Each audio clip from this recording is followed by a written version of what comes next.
गोजोन्थों आंनि गोसो गोरबोनिफ्राय नोंथांमोन गासैखौबो आंनि बड'लेण्ड नांगौ इउट्युब चेनेलनिफ्राय गोसो गोरबोनिफ्राय गोजोननाय गाहाम हामलायनाय जासिहरनायजों लोगोसे नोंथांमोननि गेजेराव आङो मोनसे भिडिअ क्लिप लाबोनो थाखाय थामथिम जालायबाय जे आङो सिगांनो जे बे भिडिअखौहाय रेकर्डिं खालामनानै दोनखानाय नाथाय आङो माखासे समनि आंखालाव नोंथांमोननि गेजेरावहाय बे भिडिअखौ लाबोनो मोनाखै।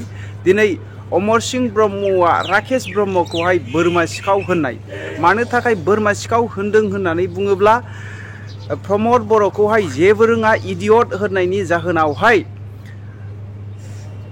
राकेश ब्रह्मआ अमर सिंह ब्रह्म BEO जे सासे रोंगौथि गोनां मानसिखौहाय दिनै बिथाङा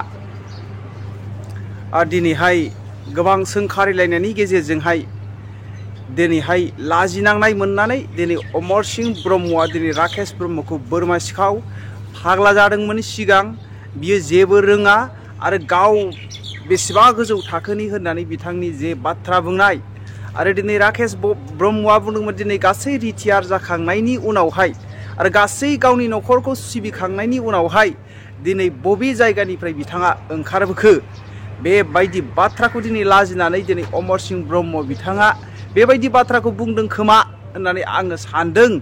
रायजो राजाफोर दिनैहाय राजनितिकनि लाब लाबानि थाखाय आरो राजनितियाव आगान होनो थाखाय ना बड'लेण्ड बिनायावहाय बिथाङा दिनै थामथिम जानानै गावनि जे सेक्रिफाइस खालामनायनि गेजेरजों दिनैहाय बिथाङा बे फिल्डआव ओंखारदों बेबो मोनसे कुइसन फैदों।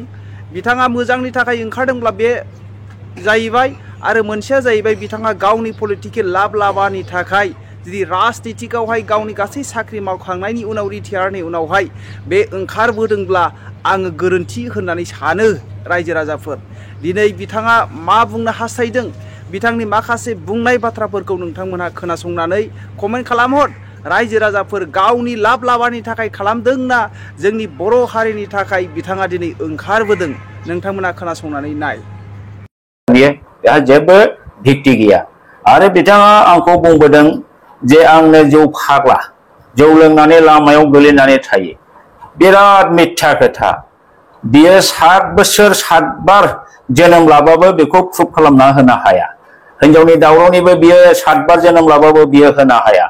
आरो बिथाङा बुंबावदों जे आं होनो आंनि सासे स्टाफखौ सोरखौबा जिनाहारि खालामनाय बेफोरबो गासिबो बेनि आंखौ अपमान होनो नागिरनायनि थाखाय बानायनानै साजायनानै बुंनाय बाथ्रासो। बेवहाय जेबो सैथोथा एबा भित्ति गैया। दिनै बिथांनि बे बुंनायनि सायावनो आङो माखासे खेंफोरथि एबा क्लेरिफिकेसन होनो दिनै सानदों आरो बे हिसाबै आं रायजो राजाखौ खावलायगोन नोंथांमोनहा जेब्लाबो सैथोखौ जुक्तिखौ बिसार खालामनानै निश्चय नायगोन आरो गनायथावबा गनायगोन गनायथावाबा हयथ' गनायनाय नङा।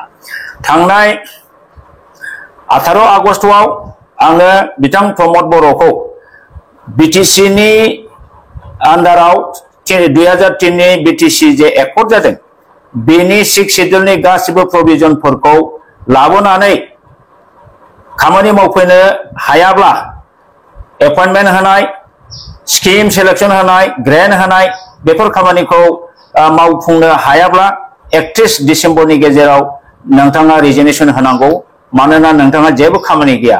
बे आं डिमान्ड होदोंमोन। बे डिमान्ड होनायनि फिननायखौ दिनैसिमबो प्रमद बर' बिथां एबा UPPL नि रावबो दैदेनगिरिया दिनै जुक्ति होनानै मोजाङै रिप्लाइ होआखै। नाथाय बिथांनि जानानै माखासे बेलबुं मानसिफोरा बा राकेश ब्रह्मआ होदों उदालगुरि डिस्ट्रिक्ट UPPL नि आफादगिरि बिथां रबिन्द्र बसुमतारिया जा माने खेंफोरथि होदों बियो मोनसेबो जुक्ति गैया। आं बुंनाय आं सोंनाय बाथ्रानि जुक्तिजों लोब्बा थानाय मोनसेबो फिननाय बिथांमोनहा होनो हायाखै। रबीन्द्रनाथ बिथाङा आंखौ बुंदों नेहाद लावखारनि समान। नंगौ बिथाङा आंखौ लावखार बुंनो हागौ। भगवान श्री कृष्णआबो मोनसे समाव लावखारमोन। बे लावखार अबस्थायाव भगवान श्री कृष्णआ बेसेबां असुर दानबखौ बुथारामोन बिथाङा मिथिगौ? खागासुर बकासुर कालिय जिबौ आरो गोबां असुरफोरखौ दानबफोरखौ बियो लावखार सासे गथ' जानानैबाबो बुथारबोदों। दिनै बे अमर सिंह ब्रह्मआ लावखार गथ' जानो हागौ, नाथाय दिनै बर' रायजो राजानि गेजेराव जे असत्य जे नंखाय फालानानै देशखौ सालायदों, दिनै बिटिसिनि गासिबो क्षमताखौ दिनै असमिया गभर्नमेन्ट हिमन्त बिश्व सरकारनाव हरजोबनानै दिनै रायजो राजाखौ नंखाय फाला ओरैनो थगाय दोनदों। बे सैथो बाथ्राखौ रायजोफोरनि सिगाङाव आं जेब्लाबो बुंबाय थागोन जाहाथे रायजो राजा मिथियो। दिनै राकेश ब्रह्मआ लाजिथाव मुगैथाव नंथारै खोथाखौ बुंनानै बिथाङा सानदों हयथ' बिदि बुङोब्ला अमर सिंह ब्रह्मआ सैथो खोथाखौ बुंनायनिफ्राय जानगाराव थागोन। बे साननाया राकेश ब्रह्मनि बिराद गोरोन्थि। राकेश ब्रह्मआ मा मानसि बियो जिबनावबो हयथ' आंनि बेकग्राउन्डखौ मिथिया, आं मा रोखोमनि मानसि बिथाङा मिथिया हुसियानो सा साग्लाव इमसनेलि हयथ' सोरनिबा थुनायाव, हयथ' प्रमदनि थुनायावबो जानो हागौ, उरखाव गोरा ब्रह्मनि थुनायावबो जानो हागौ, बिथाङा जानला मोनला फाग्लामि खोथा बुंलाबायदों। राकेश ब्रह्म नोंथाङा आंनि सोमोन्दै मा मिथिगौ? अमर सिंह ब्रह्मआ क्लास 1 निफ्रायनो सासे मेधाबि स्टुडेन्ट। दतमा हायर सेकेन्डारिनि बै समाव हाई स्कुलमोन, बिनि सासे मेधाबि ब्रिलियन्ट स्टुडेन्ट, मेरिटरियास गथ'। 1978 आव बे अमर सिंह ब्रह्मआ मोननै लेटार लानानै 71% लानानै कटन कलेजाव फरायहैयो। बिथाङा उनावहाय 86 आव BSc पास जायो। आंनि गासिबो माने कलेज लाइफआ कटन कलेजाव। नोंसिनि मुसलपुरनि जितेन तालुकदार बै समाव थैलांबाय बिथाङा महम्मद बर'मोननाव सों, हरिहर बसुमतारी मोननाव सों, दीपक बसुमतारी आदानाव सों अमर सिंह ब्रह्मआ माबायदि मानसि। आंनि बेकग्राउन्डखौ बिसोरबो बुंगोन दिनै सोङोब्ला। दा नोंथाङा जेबो मिथियालासेनो एकदम माने लेखा रोंथारैनि परिचयखौ बोरै होखो? नंथारै मिसा खोथाजों बोरै आंखौ दाथुमनानै नोंथाङा दोननो नाजादों? खबरदार नों बिदिखौ दासान। दिनै नों आंखौ जे मिसा मुगैजाथाव लाजिथाव पइन्टआव जेरै आंखौ चार्ज खालामनानै अपमान खालामदों प्रेस मिडियानि दारै, ससियेल मिडियायाव, बे नंखाय बाथ्रा बुंनायनि थाखाय आंखौ मानहानि नोङो आंनि जुक्तिखौ जुक्तिजों दानालासिनो माबोरै व्यक्ति चरित्रआव नों आक्रमण खालामखो? मानो आंनि पार्सनेल केरेक्टारखौ नोङो एसेसिनेसन मानो खालामखो? नोंहाथ' बे मोन्थाय गैया। आंनि पार्सनेल केरेक्टार बेबो सैथोखौ बुंब्ला मोनसे गनायथावामोन। नोंनि खोथायाथ' मोनसेबो सैथो गैया। राकेश ब्रह्म, नों निजेखौनो साननानै नायसाय। दिनै बुंनो गोसो गैयामोन आङो नोंनि खोथाखौ, अब्लाबो रायजोनि मिथिसारनायनि थाखाय नोंनि सभाखौबो आङो मोननैसोखौ दिनै बुंगोन रायजोफोरनि सिगाङाव, जाहाथे रायजोफ्रा मिथियो जे राकेश ब्रह्मआ मा प्रकृतिनि मा आखलनि मानसि बियो। हाई स्कुलाव फरायनाय समनिफ्रायनो मा आखलनि मानसिमोन नोंलाय? आंथ' मिथिनो मोनदों नोङो सानसे समाव क्लास 9 आव फरायबा मानसिफोरनि बोरमाखौ खावनानै जानानै बुजानानै नोङो खारनानै गुवाहाटीयाव थाहैदों। गुवाहाटीयाव बाथौफुरियाव थाहैनानै नों बाथौफुरि हाई स्कुलनिफ्राय 3rd डिभिजनाव नों मेट्रिक पास जादों। बिनि उनाव नों पान्डु कलेजाव हायर सेकेन्डारियाव एडमिसन लादों, बाहायबो नोङो जावले फेल जादों। उनावहाय नों न'आव फैदों, न'आव फैनानै नोङो 2 नाम्बार दंफां बेफारि मावदों, खमला फायखारि जादों, मालाबा पुलिसजों हमजादों बुजादों। उनावहाय नोङो सानसेखालि शिवरात्रि दिनाव गुथा आरो गान्जा सोबनानै 6 मास नों फाग्ला जादोंना जायाखै? राकेश ब्रह्म, लाजिया नों? नोंनि गेसाव गोफोनखौ बुंनो होदोंना? राकेश ब्रह्म, नोङो 6 मास फाग्ला जादोंना जायाखै? ना दिनैबो बे फाग्लायानो खाराखै नोंलाय? राकेश ब्रह्म, नोङो उनावहाय नोंनि बिब'आ दिसपुर कलेजाव लांनानै एडमिसन हैदों, बाहायबो नोङो हायर सेकेन्डारि क्लासखौ उथ्रिनो हायाखै। बिनि उनाव नों दिसपुराव लास्ट गेटआव रुटि दखान बानायदों। बे समाव जोंनि BPFनि BLTनि सेंग्राफ्रा कन्ट्राक्ट खामानियाव थांनायाव नोंनाव दखानाव रुटि जायै उनावहाय नोंजों परिस्थ जानानै उनावहाय नोङो बिसोरजों कन्ट्राक्टर लासै लाइनाव फैयो आरो हाग्रामा महिलारिनि आन्दाराव कन्ट्राक्ट मावनानैसो नोङो धनी जादों आरो बिनिफ्रायसो नोङो दिनैसिम बे पर्यायाव फैनो हादों। राकेश ब्रह्म, सैथोजों सोलियाबा नोंनि दानि बे नोंनि राजनितिखौ दब दफायनानै बिखा फोरदाननानै बुंदों सैथो गैयाबा सैथोनि सायाव नों जुदि सोनाराबा गाबोननो नोङो जस्लोगोन दाबो जों मिथिगौ नोंनि मसलफोराव नोंहा बेसेबां फिल्ड दं हो नों मिथिया सानदों राकेश ब्रह्म नोङो नगेन सासे लेखा गोरों नगेन बर' प्रफेसारखौबो नोङो माखासे जाहोननि थाखाय नों बेखौ गुन्दा लागायना होनानै बुहोदों मानो सासे लेखा गोरोंखौ जुक्ति खोथाफोर बुङोब्ला तर्क खालामोबा नोङो बुहोग्रा आंखौबो खाथियावबा नोङो हयथ' दिनै बुहोखांसिगौमोन नङा होमबा राकेश ब्रह्म बेनो नोंनि सरित्र बोरमा सिखाव हो लाजिया नोङो गावनि सभा सरित्रखौ बेसेबां सानदों नों जोंनिखौ नोङो तदन्त खालाम दतमायाव फैनानै सोंफै नोङो बबे जुगाव बबे दिनाव बबे गामियाव आङो सेन्देलनि माला गानहोजाया माब्ला बबे जायगायाव आङो जौ लोंनानै उन्दुनानै थाया राकेश ब्रह्म प्रमाण होनो हागोन बेबादि नंखाय मिसायै आंखौ व्यक्ति सन्मान हानि खालामनायनि थाखाय नोंखौ आं दिनै गोबां थाखानि मान हानि गसर होनो दिनै रेडि ओंखारबाय आङो दिनैनि बोथोरावनो आङो बेनि केसखौ होगोन बेनि थाखाय नों साखाफारा जानानै थाखाय राकेश ब्रह्म खोथाखौ खुगाखौ दं होननानै जानला मोनला नों दाबुं दिनैसिम नोङो गोबां लिडारफोरखौ गाज्रि गाज्रि रायबाय सानसुमा बुजायबाय दावराव देखायखौबो नों गाज्रि गाज्रि रायबाय हाग्रामा महिलारिखौबो नों गाज्रि गाज्रि रायबाय नों रायै सोर दंबावो आरो नोंनि रायनायनि भाषाया मोनसेबो सभ्यता गोनां सभ्य मानसिनि बाथ्रा नङा असभ्यनिसो बाथ्रा जोब नोंना राकेश ब्रह्म नों सासे लेखा रोंदों माने मेट्रिकआव पास नों जेबो भद्रतानि सोमोन्दै मिथिया नों जेबो पलिटिकेलनि सोमोन्दै मिथिया नोंनाव नैतिक गियानाबो निश्चय समाज चरित्रआबो मोजां नङा नंखायनो बेबादि भाषाया नोंनाव फैयो नों सानदों नामा जे अमर सिंह ब्रह्मखौ बेबादि बुङोबा नोंनि सैथो खोथा बुंनायनिफ्राय जानगार होनो हागोन खबरदार don't think it don't expect Amar Singh ब्रह्मआ बेबादियाव साइलेन्ट थाग्रा नङा सैथोजों जुजिग्रा बर'फा उपेन्द्रनाथ ब्रह्मनि शिशु एखेलगे बर'फाजों जोङो कटन कलेजाव टि इउनिभार्सिटि साइन्स फरायनाय मानसि आङो बिनि उनाव आङो एमए पास जादों बिनि उनाव आङो बिएड पास जादों I am one of the most successful block elementary education officer during my period कसुगावआव फै कसुगाव आनसलिकआव सों नोङो मूर्ख कसुगाव आनसलिक एपसआव सों आं माबादि अफिसारमोन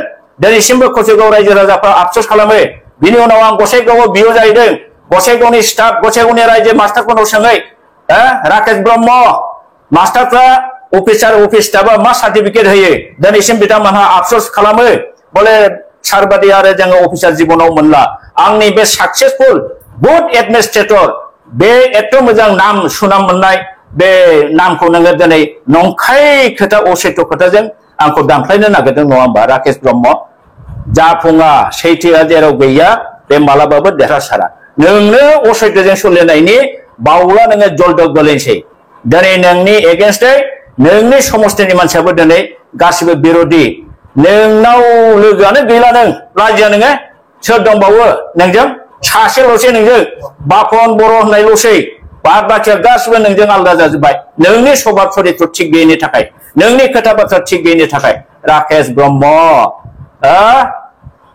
मानहानि गसराव गसंनो थाखाय राजि जादों नोङो आं नोंखौ वार्निं होबाय दिनै दा आङो रायजो राजा बिथांमोनखौबो खावलायो सासे इएम जानानै रेसपन्सिबल गभर्नमेन्ट दायित्व लानानै रायजो बेंनायनि दायित्व लानानै सासे इएमआ बेबादि बाथ्रा बुंनाया बेबादि इएमखौ बेबादि लिडारखौ लिडार होननानै बोरै गनायनो हायो बोरै बर'लेण्डखौ सालायगोन बेलाय बे राकेश ब्रह्मआ बेबादि गुनजों बेनो नामा इउपिपिएलनि आदर्श नीतिया इउपिपिएल ना बेबादि गुन्दा प्रकृतिनि लागाम गैयै खोथा बुंग्राफोरानो बेनो लिडारफोरनि सरित्र नामा बा बेबादिखौसो लाय होयो नामा बेबादिखौसो लिडार होननानै सानो नामा इउपिपिएलआ दिनै इउपिपिएलनि दैदेनगिरियाबो लाजिनो गोनां आरो बेफोरबादि लिडारखौ थाबैनो एक्सपेल खालामनानै बिनि इएम पदखौ खारिज खालामनांगौ सिफायनांगौ बेखौ बेबादि थायोबा पार्टियाबो दुरनाम जायो जाथियाबो दुरनाम जायो गभर्नमेन्टआबो दुरनाम जायो गतिके आं खावलायो दिनै बे प्रेस मिडियानि दारै इउपिपिएल दोलोआ थाबैनो बेफोर गासिबो मेटार आंनिल' नङा गुबुन गुबुन समनिफ्राय राकेश ब्रह्मआ जेफोर प्रेस स्टेटमेन्ट होबोदों बेखौ मोजाङै बिसार खालामनानै बेनि बुंनाय बाथ्राफ्रा मोनसेबो जुक्ति गैयै आरो असाध्य प्रकृतिनि बेनिखायनो बेखौ बेबादि जानला मोनला पार्टिनि जानानै खोथा बुंनायनि थाखाय इएम जानानै खोथा बुंनायनि थाखाय बेखौ दिनै एक्सपेल खालामनानै बेनि इएम पदखौ थाबैनो बेखौ माबानांगौ खारिज खालामनांगौ खतन खालामनांगौ बिपिएफ दोलोखौ मानसि बुथारग्रा पार्टी होनबावदों बिनि सायाव एसे बुंगोन नामा बेथ' खर' गाज्रि फाग्लानिनो बाथ्रा राकेश ब्रह्मआ बै समाव जे हायार सेकेन्डारि फेल जानानै गुथा गान्जा सोबनानै जे खर' गाज्रि जादों बे खर' गाज्रिया दासिमबो हयथ' मोजाङै खाराखै नंखायनो बेबायदि बुंनो हागौ दिनै बिपिएफ बुथारग्रा मानसि बुथारग्रा